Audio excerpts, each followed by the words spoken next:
always excited for to have an opener at home against the #1 ranked team in the country. How different is that? Yeah, it's awesome. You have a great team coming in. They got a lot of talent. Obviously, we just played them pretty recently, so they're fired up, ready to play. So are we. So it's me excited. Can't wait to get back in the shoe. For me, it's crazy. It's my 4th year, so I only got a few more games left in that stadium. So I'm going to cherish it for sure. Sonny, what do you remember about Steve Sarkisian attacking you guys from a game plan standpoint? And that's not going to change probably that much. There'll be different players, different plays and stuff. But what do you kind of like generally expecting from Texas offense? Yeah, he's a great play caller. Especially early on in that first quarter, you're going to see a lot of different stuff. There's a lot of movement going on, a lot of eye candy, trying to create miscommunication, stuff like that. So we just got to be on the same page, locked in, and just have good eye control and stuff like that. How do you feel like you've grown in terms of your coverage ability as a linebacker? I think I've grown a lot more in zone coverage a lot, just so having an idea of knowing exactly where I'm going, knowing my eye progression, who am I working to, all right, I'm a hook curl, I'm seeing 3, now I'm going to 2 and stuff like that. Just know where I'm getting to, know who I'm looking at. And then in man coverage, I think it's just been great. We have probably one of the best tight end rooms in the country. So being able to cover them in practice, being able to go against the running backs in practice got me a lot better in man as well. Sonny, with Arch. Oh, it was an amazing feeling, man. Once they said my name for the Blocko, I think the first thing that came to mind was just thinking about the guys who got it before me. Those are the guys I looked up to, man.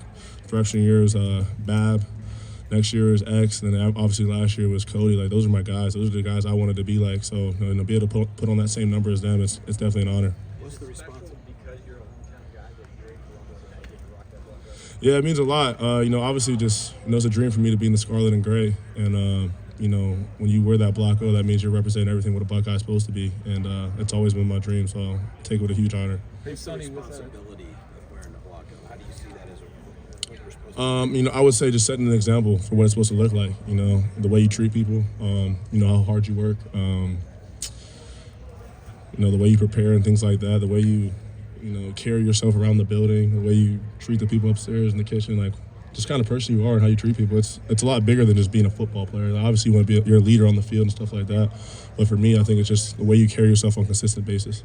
Does it change you at all? No, I don't think it changed me, and I don't think any of the guys who worn it made them change. I think they were given that number because that's who they are. You just keep being who you are. Sonny, with Arch, I know there's a limited sample size with him, but what you studied from his game film with that ability that he has to run, how is that a challenge for you guys, and what stands out when you're watching him? Yeah, when you turn on the film, he has amazing arm talent. You've seen him make some pretty deep passes. Like you said, he's a great athlete, so you got to be ready for him to run and stuff like that. He's a great playmaker. He can extend plays and make plays downfield. So you got to try and keep him in the pocket and just know what you're getting into. How far back do you have to go to watch as much Arch Manning film as you need?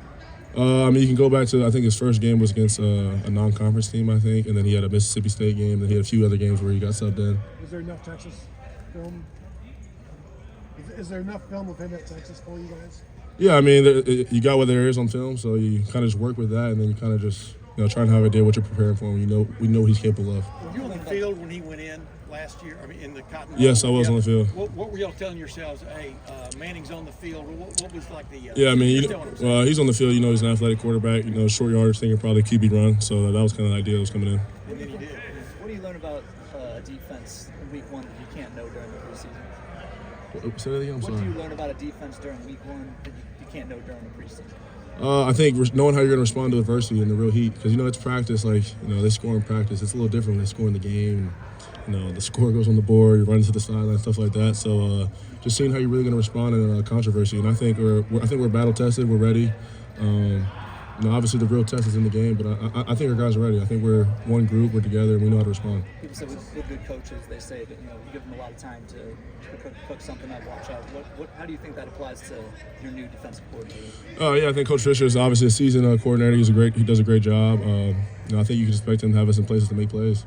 Texas had some success against you guys, throwing to the running backs out of the backfield last year. How big a point of emphasis has that been for you guys? Yeah, it's obviously been a talk between us. We turn on the film. Those are 2 touchdowns we gave up. So, obviously we're focused on that and want to prevent that. 2 more questions, folks. It's been 7 months since you guys played a game, been out here banging on each other. Kind of like, all right, let's go. What do you think of that? Yeah, you're excited to go out there and actually hit the other team, not hitting each other. So that's a good feeling. Just actually go out there and play in the stadium, play in the shoe. have 100,000 fans yelling for you. So it's a great feeling. I think guys are ready to fly around. What have been your impressions? Yeah, it's a crazy feeling. Those 4 years flew by. I guess I'm considered an old guy now. I don't feel old, so I think that's pretty funny. But just want to cherish every moment, and I try to talk to the young guys and tell them you maximize every single day out here. Like these days fly by, these practices fly by, the years fly by. So just trying to maximize each and every moment. So what are your impressions now that he's a starter, settled in, what's the next? Yeah, I mean, Julian's got a lot of confidence in himself. I can tell, from last year to this year, like he's a lot more confident. He's confident in his ability. I think the guys around him are really confident in him. The receiver room, the whole offense, and I'm happy for him. I'm excited for him week 1. I think he's gonna go out there and ball out. Thanks, man. Appreciate it, guys.